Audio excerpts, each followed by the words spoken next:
let's skip the boring parts. I was just looking at, excuse me, the combustion centrifuge, and the web page tells us nothing. It's got various things that we can get to, and one of them is the combustion input, which has to be, studying that a little bit, it has to be the setting here. So I thought maybe we goof around a little bit and find out for sure, which is the name of the game. We'll give it the name of this episode is Let's Goof Around and Try Stuff. Send 3-1. And then we'll set it up to be controlled by this chip. Attached to too many things. There he is. And then let's combustion input. Let's just see real quick. How's your day? My day's pretty good. This is going to be a short one because I've got some things I must go do, but don't have to leave right now. I wish there was a quick way to delete everything, but there isn't. And yes, I use digital sorters when I might have used set sentry to 10. Might have used simple sorters over there, but I didn't, so whatever. Ooh, look at throttle equals 10. Perfect. Now what are you bitching about? Line 2. There is no... What? How did it do both? Maybe it was already at 10.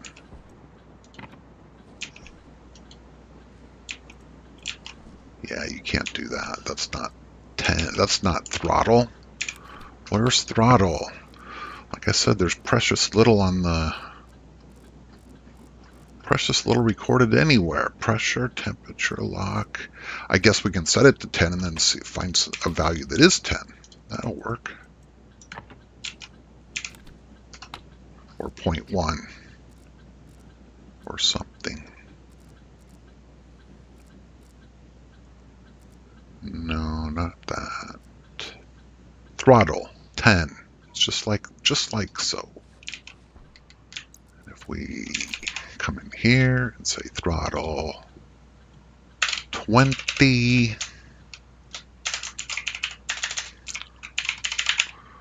or 0,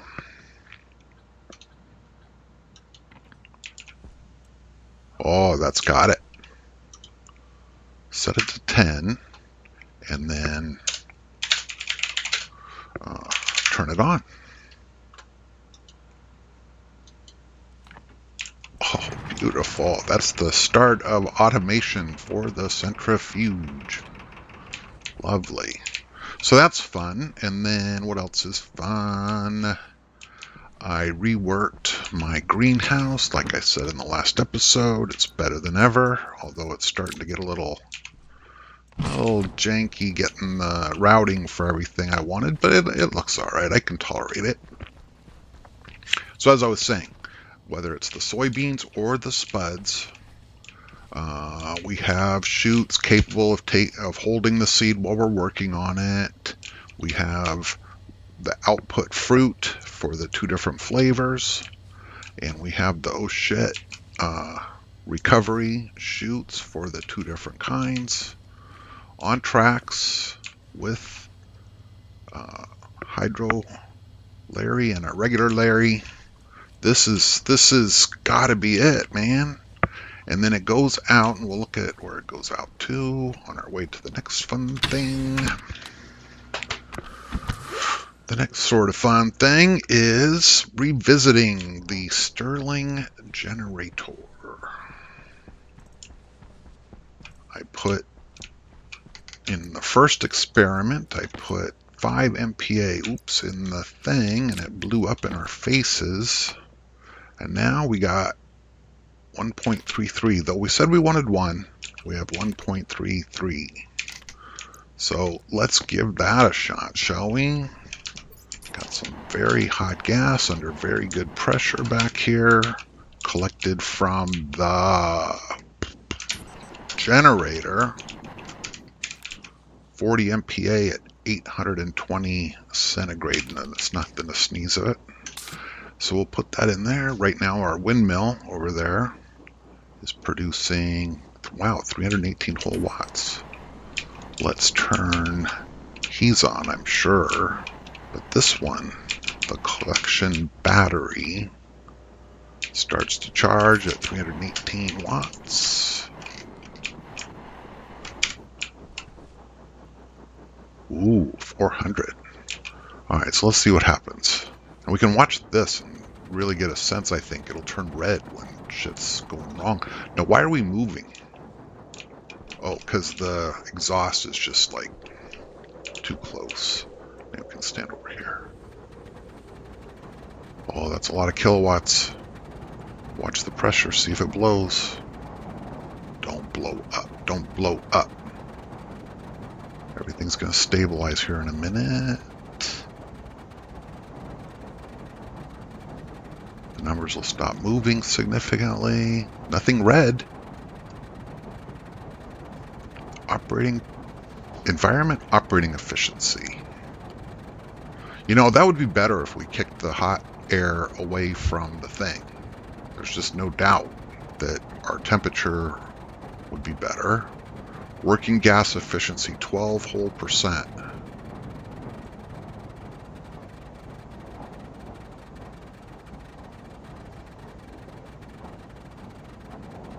Actual must be around 5.5 if that thing's doing 400. Oh, it's right there. It's right there. We don't need a monitor. It says what it's generating. So what's bouncing around? Not our pressure, which is great. The temperature cold side isn't steady, but we just talked about the cold side. The cold side goes in. What am I thinking? Well, the cold side. What is the cold side? It's not you. You are a passive vent. You are a tank rapidly emptying. Well, no, it isn't. It's emptying. It's emptying. Temperature cold side. What is 350K? K2C. 350. 76. What is 76 Celsius? I don't even know. I guess what it's saying is as it exchanges the one for the other, the cold side is bouncing around as it gets exhausted. Ooh, look at our environment efficiency going up. Well, I'm pretty happy with this. It's nice and stable, and it's kicking out a decent amount of power, and now we just need a constant source of the hot. 6 kilowatts though, I mean, if I could sustain that. There's a few things, and I mentioned one of them. There's a few things that I'd like to do if I had sustained great power production, and I don't have that right now. And this thing's helping, but it's not going to be sustained. The generator's going to kick in after a little bit. This battery's going to fill after a little bit. The generator's going to kick in after a little bit and make some more gas. It'll be a little while. I guess I can keep an eye on it and see. I guess I can keep trying stuff. I mean, there's no harm in this. That gas was being wasted altogether, and now we're making power out of it. And to the degree that we can do this, we don't have to burn fuel, right? This is all based on exhaust from burning fuel. So I started to say, there's a few things that I'd like to do, but I'm concerned that I don't have a sustainable source of fuel to do those things. Instead, so far I've went out and mined the pink ice and the blue ice, which is, obviously kept things going, but nothing bad happens now. It just sits there till the next time we need power. And then it continues to pull in gases, which are not changing in any way when it's off. Nice. Okay, so let the record show it was about 20 MPa before the next power cycle. And this battery isn't wired into anything yet, so that's not going to change anything. So that's pretty cool. You know what else is pretty cool that I want to talk about? What's pretty cool is this cooling system, and if you've been watching my Let's Play, it's the same one I use over here to make sure that the input to the furnace stays at a constant minus 75. Over here it's uncontrolled because it's just an experiment. I've got that same heat exchanger, the same good active vent input, which will cool off this gas, and it works fine. But the point in putting it over here is to see if we can possibly, what it's going to take to get a consistent cooling so that the generator can run all the time if I need that much power. And I'm not there yet with this. Absolutely not. And, a series of air conditioners would probably be better than this.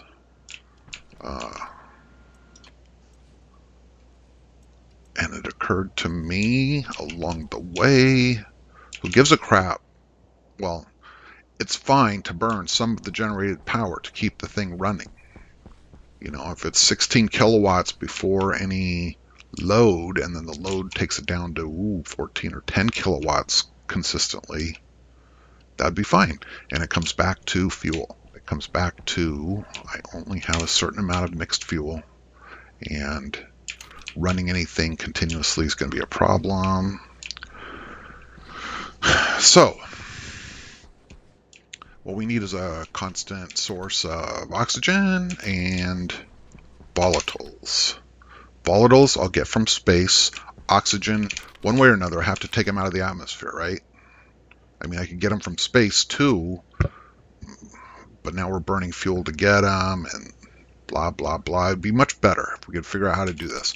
So step number one, I'm not even sure what the answer is. The question is, what happens if we just blow a bunch of super cold air into this? I would expect a lot of it to be liquefied, but I wouldn't expect anything to freeze. I would expect to develop a tank that we could start working on. Let's find out, shall we? Why are there volatiles in my tank? Because somewhere we're expelling volatiles into the air, which is querying the test. The oxygen's going in just fine, ain't it? Where are those volatiles coming from? They're not coming from anything here because it's all off. I'm expelling volatiles into the air from the furnace, which is off.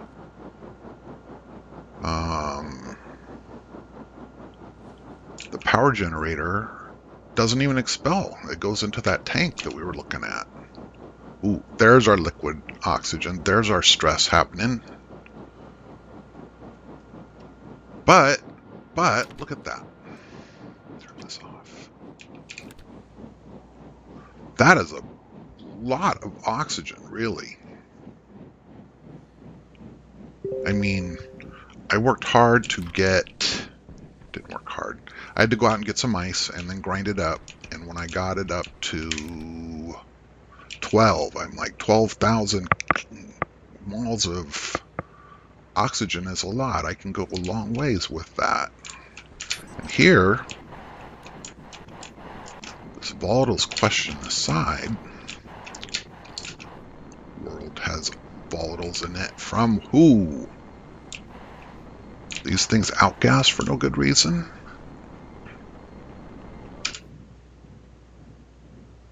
No, and wait a minute. Those things, no, they outgas into this in an uncontrolled fashion. One day that thing's going to pop if I run these things long enough. There must be like a boil over thing happening. Yeah, that's what's going on, dudes. It's coming from this, isn't it? Condensation from the fuel that drives the thing is going out into the air. It says it right there, doesn't it? Except it's not going down, so I don't know. Anyway, the results of this really are encouraging. It says I could bring in the neighborhood of 7 kmols of oxygen, warm that up, and then use it as input into the fuel system. Truly. There can be no doubt. Right? So that's nice. Okay, so the last thing, how many more minutes do we have? Started a timer. No, I had the idea to start a timer and then I didn't do it. I got about 10 more minutes. So yeah, so the fruit from the greenhouse either comes out here because it's soybeans, or it comes out here because it's potatoes. And both of them have a similar notion, which is try to send it over and make it into fertilizer. For as long as we need fertilizer, do that. And then this little valve here will shut. And then with it shut, it'll overflow into, we can make canned potato, or we can make soybean oil for the canned potato until we run out of fertilizer again. And it all comes down to just getting this thing closed when we have enough fertilizer, right? Easy money, easy peasy. So I put this all together, and then I did do a little testing and was satisfied right up until somehow this thing had soybean oil in it. This oven only cooks potatoes. Its whole purpose in life is to take a potato and cook it. And I looked in here and there's soybean oil. And I swear it wasn't there before I did any tests, and it makes 0 sense. I mean, this thing kicks out its soybean oil onto the ground, but how did it get from there over to there? I don't know. So, but there's no getting around it. I need to do some more testing. And so to do the more testing, I need to grow some more fruits. And that's what's happening right now, is we're staying busy on important projects while we wait for the plants to grow in this perfect condition. 65 kPa is a little low, but the plants, every plant that I checked said, no, 65's fine. Don't take it below 61, even 50, 59, 52, 56, 58, 61. Don't take it below 61, and we're good. And we're at 65. And we still have not addressed composition. We're still writing on some setup work I did a long time ago. Lots of CO2 and nitrogen, which eventually will run out and eventually need attention. Temperature, rock solid. Greenhouse, working just fine. Almost ready for automation, but I really do want to test these chutes thoroughly. And how did we leave that valve? We got a couple minutes and I'll go outside and find out. Take this and give me one of them, and the soybean. That soybean, does it go to the recycling? Yes, because the valve is open.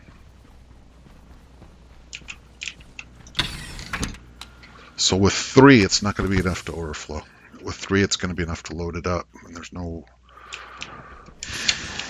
little doubt that that's going to work just the way we want.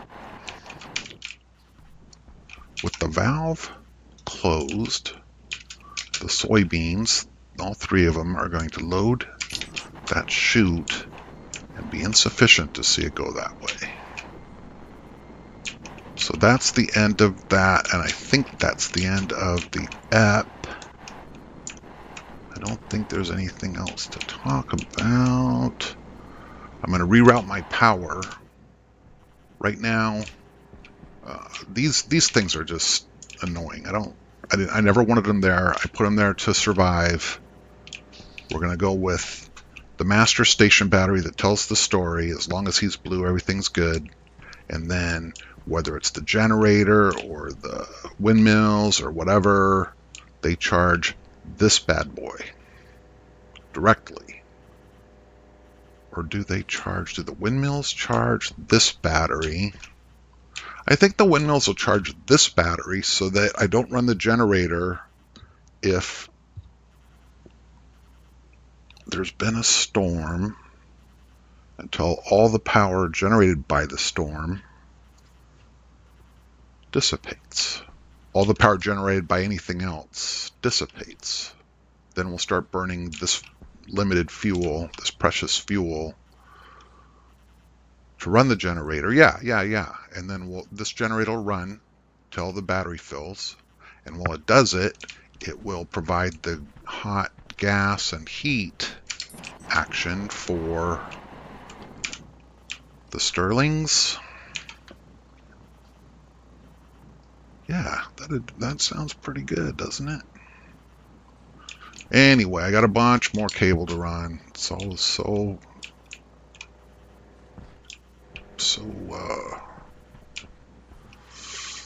boring. And maybe next time we'll be in a position to use the heat from these things, which are going to be a little bit more automated. Anyway, if I can just, right now, my only big goal is to stop having to go in here because it's all automated and working perfectly. Once I get that done, once I get canned fries filling this box, we'll be ready to move on with the big goals. The other big goals like the trader and the milk. Yeah. See ya.